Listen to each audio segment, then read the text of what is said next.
Hey guys, what's going on? James here, and in this video today, we're going to be talking about all of the matchups that you guys need to keep an eye on for the Tampa Bay Buccaneers Week 7 matchup versus the Las Vegas Raiders. Jon Gruden is playing his former team.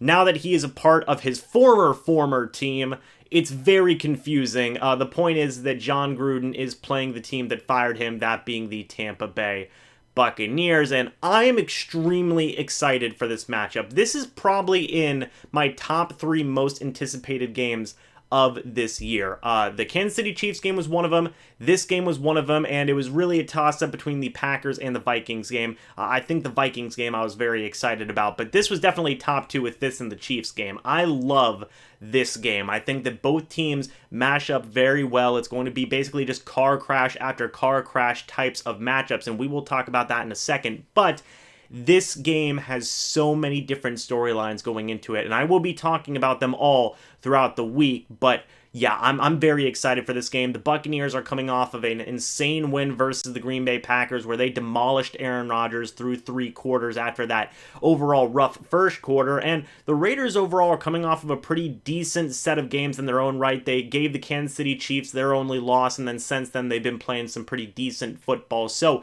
these teams are both kind of going in similar trajectories, so now they meet each other in a, prime time-esque game. It is in prime time, but yeah, this is going to be a fun one. But let's start getting into these matchups. The first one that I want to mention is going to be Josh Jacobs versus the Tampa Bay Buccaneers front 7. Now, I really do like Josh Jacobs as a running back. I think that right now he's a top 10 running back in the NFL. I think when a couple more years pass and things along those lines and Josh Jacobs gets a little bit better, he could be a top 2 to 3 running back in the NFL. I think he has that much potential and that much ability. He is an absolute bruiser of a running back, and he's literally perfect for the type of offense that Jon Gruden runs, the pound the rock type offense. That is Josh Jacobs. So overall, going up against what has been the best run defense, if not one of the best, if not the best run defense in the NFL for around 2.5 years now,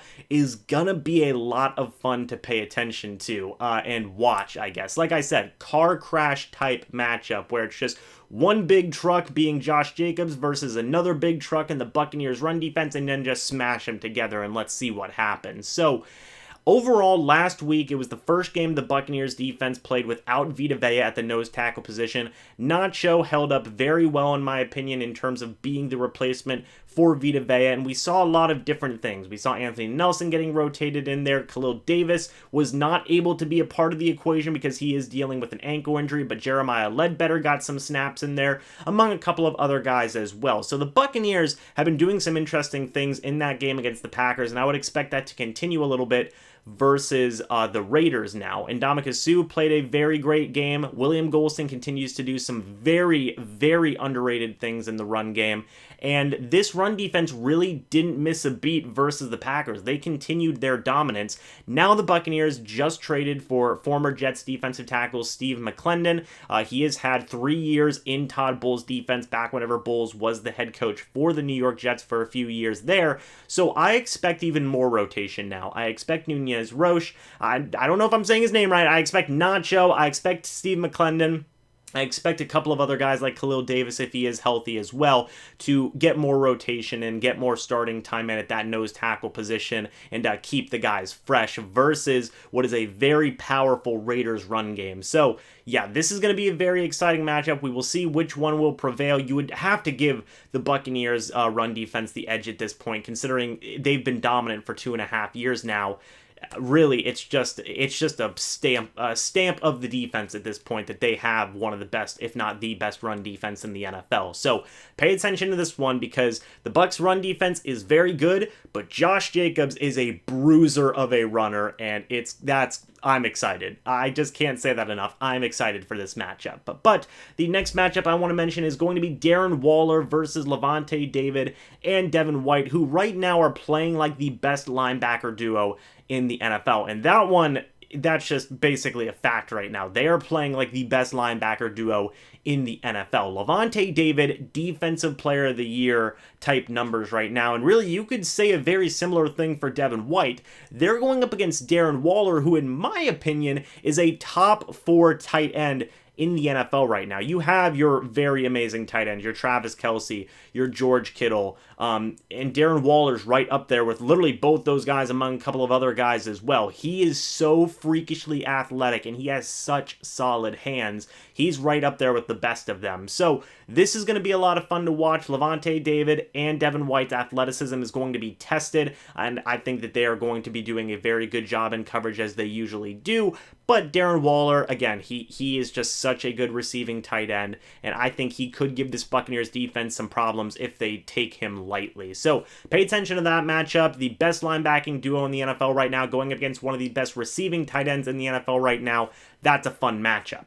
The next matchup worth mentioning is going to be Ronald Jones versus the Raiders' run defense. Now, it is worth mentioning that the Raiders' run defense has been pretty good. I think they are the top, one of the top 10 run defenses in the NFL right now. You guys can correct me if I'm wrong down in the comment section below, but overall, I think they've been playing pretty solid in run defense. On the other hand of this argument, Ronald Jones is coming off of his 3rd consecutive 100-yard rushing game in a row, which has not been done since Doug Martin was the running back for the Tampa Bay Buccaneers, and that was a few years ago. So the point is that Ronald Jones is doing some pretty good things when he gets the ball in his hands, to the point now where even whenever every single running back on this roster is healthy, Ronald Jones should still be getting the bulk of the carries. And, you know, there was some shattering when Leonard Fournette was signed, whenever LeSean McCoy was signed, whenever Vaughn was drafted. You know, these guys are going to take away snaps from Ronald Jones, and they have to a certain degree.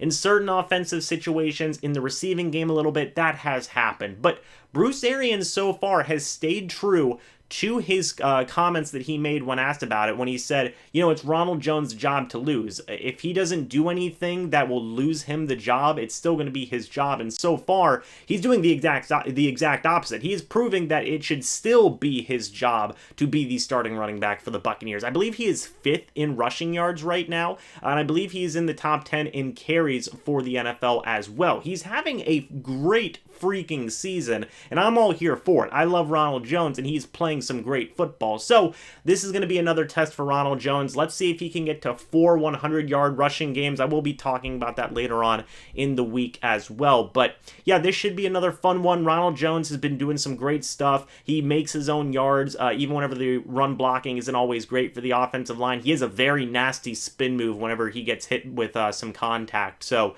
yeah, let's see if he can keep it going versus the Raiders defense. The second to last matchup worth mentioning is going to be Mike Evans and Chris Godwin versus the Raiders secondary, which is a very young secondary. They have a lot of young guys, not so much at the safety position, but especially at the cornerback position. They have a lot of young secondary type guys. They're kind of like the Tampa Bay Buccaneers, but Mike Evans and Chris Godwin are looking to get back on track when they really had a very lackluster week versus the Packers. Chris Godwin played okay. It wasn't a Chris Godwin-esque game that we were used to seeing, but he was coming back from injury, and overall he had a pretty good game.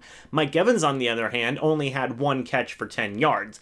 That's got to improve. Right now, I believe Mike Evans is 35th in the NFL in targets for the entire season. We've got to bump that up. Mike Evans has to get his targets. Bruce Arians said in a press conference recently that Mike Evans should be getting 10 targets a game. Well, let's start getting him those targets. I know that the Buccaneers wide receiver corps has been dealing with a lot of injuries this year, but we should be getting Mike Evans his targets and give Chris Godwin a few targets as well. And I think these guys are going to be a lot healthier in this game versus the Raiders, which is going to be downright scary for the Raiders secondary. So we'll just have to wait and see what happens. We're here with Tom Brady and how many targets he ends up throwing, both to Chris Godwin and especially to Mike Evans, because we need to get the ball rolling on Mike Evans. His touchdowns are great. Yardage numbers, reception numbers, target numbers, let's bump those up. So yeah, pay attention to see how both those guys do getting back on track from their injuries. And then finally, guys, the last matchup worth mentioning, and really this one's just tough to analyze, but I just love it. It's Jon Gruden versus Bruce Arians. That's fun.